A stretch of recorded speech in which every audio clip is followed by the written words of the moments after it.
Welcome into Warchant TV, where we've got some good news for you. You can see at the bottom line there a new commitment for Florida State.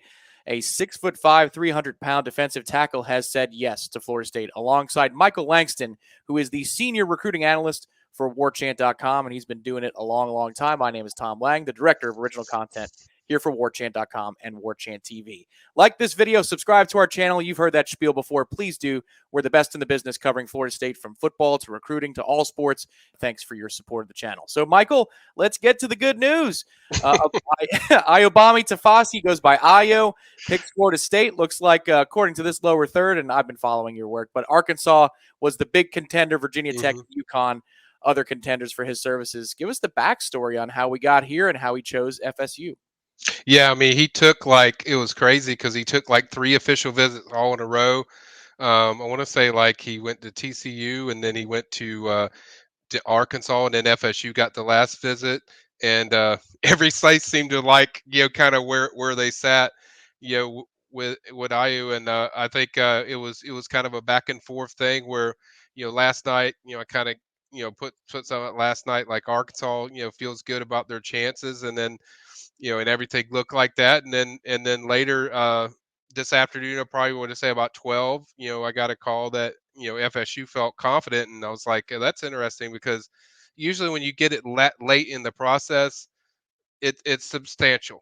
I mean, it's significant. And certainly I was feeling like, hey, it looks like FSU, but I'm not gonna just put it out there that it's going to be FSU because you never know how things can adjust and how Arkansas had their confidence in them. But certainly a tremendous pickup.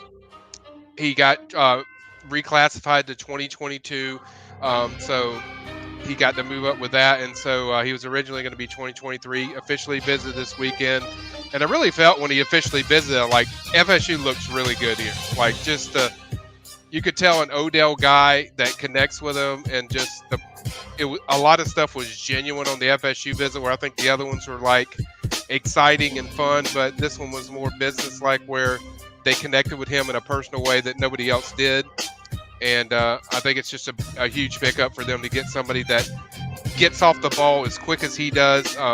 Very, very explosive. Obviously, people have saw the pictures. The kid looks like $1,000,000. He looks like a college player right now. And I think the thing that I love is just his takeoff and also the way he uses his hands. I mean, he gets off so fast. And I talked with several reps throughout the weekend, and they said this kid reminds them a lot from his skill set of Derek Nanati. Does a lot of similar things to Derek Nanati. Derek was a really powerful guy, probably one of the strongest guys on the team when he was at FSU. This kid kind of fits that, and then he's also got quick feet, and we know Derek had that as well. So I think that's kind of a similar comp for me when I look at what I think they wanted to start this whole resurgence of FSU to get where the standard is and where they should be in the trenches. I think they've started there, and this is a clear indication, another example of a clear indication that playing in the trenches is vital for them. Yeah, what's interesting to me too about this particular player is Florida State is loaded at defensive tackle, and I understand, Michael, that you can never have enough when it comes to getting as close. The closer you get to the football, you need as many guys depth-wise as you possibly can have. But if you're looking at the future and projecting for Florida State, two true freshmen in Daniel Lyons and Bishop Thomas, who were outstanding in spring.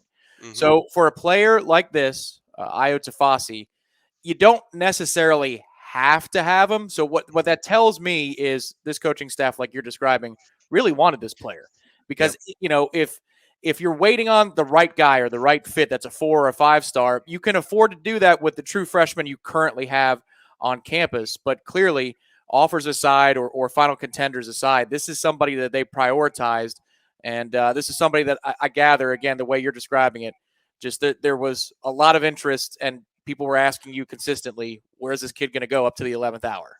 Yeah, and it seemed like, they really they felt like this guy was a game changer, a big game changer whenever they got him in there. It kind of feels a similar way that the way they pursued a guy like Eddie Goldman, when he was coming out of high school. It just feels that way. It just feels how they want him in there. Yeah, I mean, we don't know the academic situation of what he can do, what can't do play, but you don't need him, to play this year, as you alluded to. They're very loaded, they're very stout, but to have him say worst case scenario, he has him coming in next year. He'll be in the nutrition system. He'll be in the condition and all that stuff. He'll have his body ready. He'll be ready to compete and even possibly start if everything goes well. And you get the kid for like 4 years, so you can't beat the situation what they had. And like I said, the pursuit was so heavy that you could tell like this was one of, whether he is 2023 or 2022, this is one of the top guys. I don't care that he didn't have a ranking at first. Now he does, but I don't care. You watch the film doesn't lie. I mean, as far as what this kid looks like, and I think a lot of people didn't know if he was going to probably make it or academical where he's going, and then a lot of teams were scrambling. We see Arkansas and Virginia Tech and all these teams trying to get in there and win this guy over. And I think in the end, FSU did what I put keys to the visit for every guy before the weekend. And I said the key to is the FSU to stay who they are, which is you don't have a product that you can sell on the field as far as winning, but you got a thing where you can sell the vision, but even more so, you can sell what you do with those players when they're here. Odell's history and pedigree speaks for itself. He could tout to that, but you can also tout to what this defensive lines look like and kind of where you're going, and stick with the relationships. And even I said that after the visit, he said, look, they did stuff that nobody else did. They were very genuine. They were very direct. I felt like I could trust what they were saying. They were telling him things good that he did well and bad that he did well, and stuff that was it came off as very genuine and direct, and not like a sales pitch. And I think that's what won Io over, eventually, when he made his decision, which I would assume it was today or this morning or afternoon. But I think FSU has to stick with who they are and what this staff is. It's from a relationship standpoint. That's what you have to sell until we start seeing some W's on the board. I mean, that's kind of what they have to do. Looking for more W's than we have in the backgrounds of our two camera shots. There's a lot of W's there. Florida State's been a little bit more elusive, but Ayo said he would be moving in to Tallahassee on Wednesday if he committed. So it looks like another W word. Wednesday, he will be arriving here in town to begin his career at Florida State. And to clear that, for folks who are confused, because the NCAA has so many rules that are so confusing. But if there is an academic redshirt situation for Ayo, he is allowed to participate and practice. That's the key. And practice his first semester with the team while those things are being settled for an academic redshirt. So it's not just the nutrition system, but he could also practice with Florida State. And by all accounts, this is a big get. So, Michael, that's one storybook ending for Mike Norvell and the staff with a big-time player they had on campus this weekend. Just before we go for this edition of Recruiting News on Warchant TV, what are some other things that Florida State is looking to get accomplished in the coming weeks? And what are some things that you're covering for everybody on warchant.com? Yeah, we're getting to the tomorrow on Wednesday will be the big man camp. That's the biggest one I expect. Which when I say big man camp, I know not everyone's on War Chant all the time, but that's a lineman camp where you have defensive ends, defensive tackles, offensive linemen, and some mixed in a little bit with linebackers that maybe are buck guys that participate in that. Some of the best. I think guys like DJ Chester, who we raved about from the league camp. I think he'll be there. And then on the other side of I wouldn't even say campus, I would say over there by, I don't even know what those fields are called by the Seminole Golf Course, but they're going to have a 7-on-7 tournament for FSU tournament.